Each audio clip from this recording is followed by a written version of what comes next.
Welcome communication. So someone immediately signs up, and now you can just give them more free cool stuff, ways to know you, like you, trust you more. And all of that is certainly going to increase the ability to get a customer and to keep a customer, to build a brand advocate. And again, this is just something that you build and it's done and it just runs. And then you just look at the data and you figure out how can we make it better, or can we improve this or do that.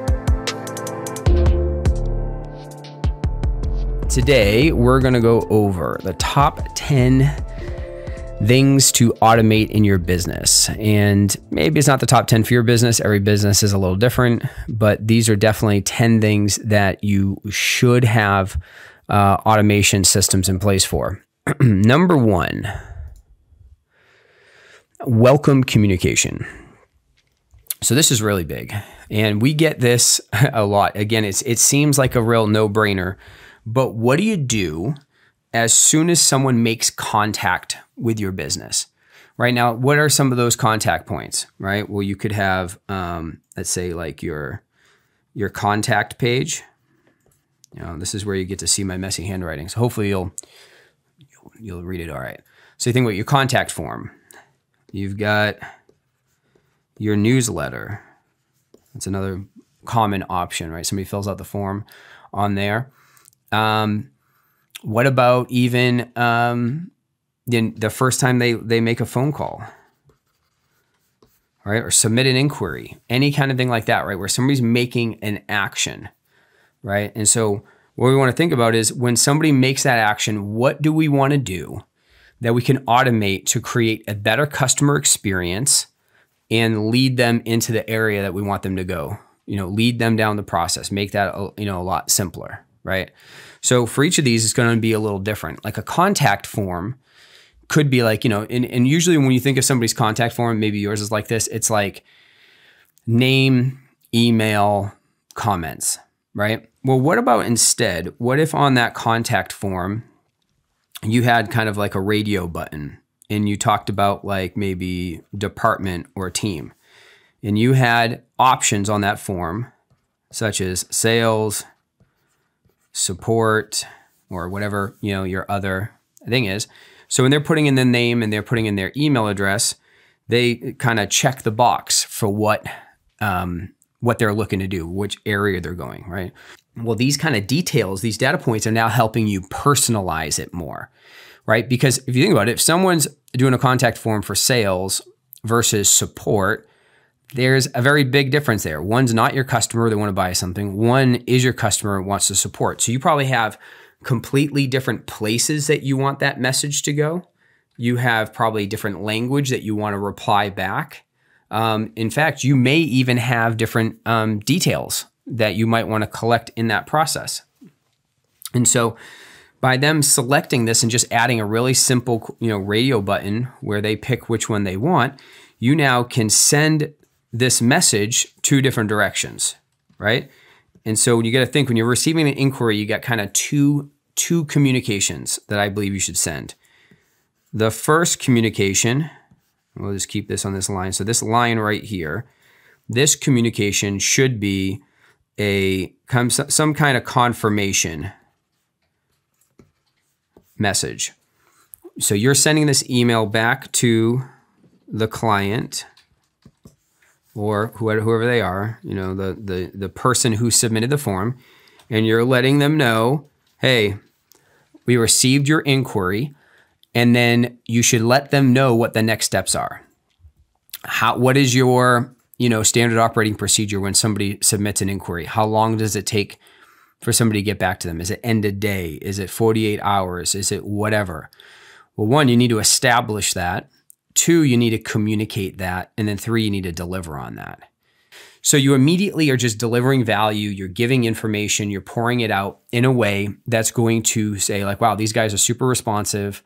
Yeah, maybe they did answer my question or gave me other ideas, but you're building affinity. And so again, remember, you got to think know, like, believe, trust. And so how can you use this initial communication as a way to do that? So confirmation is that first communication. The next communication, which is super important, is what I would call a notification. So confirmation goes back to the person who submitted the information. The notification rather is internal. So this is going to somebody in your organization. Now you got to decide, how do you want to submit internal notifications? You know, what tools do you already have in place? Are you creating a task? Are you creating a ticket? Is it just going to be an email to the sales manager or an email to the support person? Is it going to be more than one? Does one person get that notification? Does a whole team get that notification? Are you going to require people to do something to show that they've actually received that notification? They've checked the box, received, assigned to Tom. Tom's going to take care of it. So you got to think, what are your best practices around what you do to make sure that the people who are requesting information are getting contacted in a timely manner, and that it's, you know, you got to build your SOP, your standard operating procedure, and then use the technology to support it. So newsletter. So everybody has a newsletter. It's typically not used that wonderfully. So most people, what they do is they collect an email address in the newsletter, and then they have a monthly newsletter, and that monthly newsletter will go off and you got a new person on it. But we're talking about a welcome sequence. You got to think, you got to think moments, right? All automation is really all based off of moments. In a moment, someone did something, so they have an intent. They wanted something to happen. They were looking for something to happen, and now you have an opportunity to support them in that moment. The second that someone put their email address in to say they want to be a part of your newsletter is probably the highest moment of their awareness about who you are, and I want information from you. I care about what you have to say. So rather than waiting like 12 days until your new monthly newsletter comes out and they're like, wait, who's this person again? And the moment's passed, immediately do something for them, right? And so like a welcome sequence for a newsletter, you could do so many different things. I have some clients that we build their brand story, right? So as soon as someone gets into the newsletter, it's going to go through, you know, probably like let's say a 3 to 7 email, depending on what you could do. It could be email, it could be text as well, but a 3 to 7 email drip sequence. All right. So day 1, they get 1 email. Day 2, they get an email. Day 3, day 5, day whatever. And you basically have maybe like, you know, a week or 2 worth of emails that as soon as they have signed up, they've shown they're interested in getting information from you, you're sending them information, right? And so a brand story is like a great thing to do. We have, if you have any free tools, downloads, cool things you can send, right? Like we're doing all of our, you know, our intent company group and customer journey assessment and the WOW campaign blueprint. These are free tools that we use to give to businesses that will actually give them real value. It'll serve them, it'll support them. And then that triggers a whole nother automation, which we'll talk about in a second. But, you know, free tools, you know, if there's, you know, maybe like I don't want to say a directory. What do we want to call it? I call it the Sweetwater email, and I'll give some props to Sweetwater. If you guys don't know that company, it's an amazing brand. They sell pro music stuff, and they got some amazing gear. But every time you buy something from them, and that's, again, this kind of fits into the post-purchase thing, but you get an email, and that email has a list of like the CEO, the VP of operations, this, and this, gives a little bio on who they are, and says, and if you want to contact that person, you can click here and email them directly, right? So for them, they really pride themselves on being accessible and standing behind everything that they do. So they kind of like, you know, give all their information. I'm sure they're, you know, their alias email. So it's not like you're flooding the CEO's email, but it's getting to someone and there's a way to respond. So you're making yourself available, saying like, hey, you can get a hold of us. We're a real company. We care about your success. Here's how you can get a hold of us, right? So brand story, free tools. You could even have an archive of past newsletters. This is kind of a cool technique too for like SEO. If you took all your old past newsletters and turned them like, let's say, in a blog post, and then they can click and they can go through past newsletters. And then, you know, just mentioned blog post. That's really great. Give them access to content. And then I would definitely support all your social channels, right? So where are you on social? Are you active on Facebook, Instagram, YouTube? Where can you be found? And so by getting that information out there. You know, think about this. We got 1, 2, 3, 4, 5, 6. There's 6 emails. So someone immediately signs up, and now you can just give them more free, cool stuff, ways to know you, like you, trust you more. And all of that is certainly going to increase the ability to get a customer and to keep a customer, to build a brand advocate. And again, this is just something that you build and it's done and it just runs. And then you just look at the data and you figure out how can we make it better, or could we improve this or do that. So most brands don't have something like this. Super easy to do.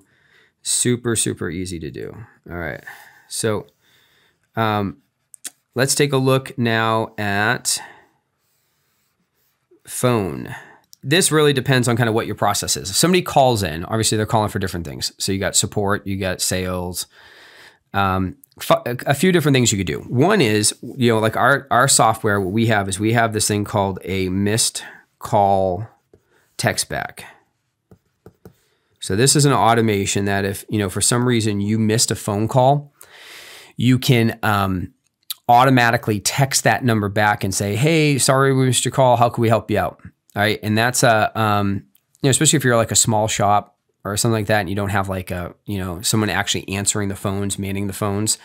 It's a good way to get people, yeah, hey, sorry, I was trying to get a hold of Tom. Or it's also a good way to kind of weed out spammers and people that are just, you know, kind of auto robo dialing and stuff like that. But the missed call text back is pretty cool. But again, thinking of this idea of sales, support,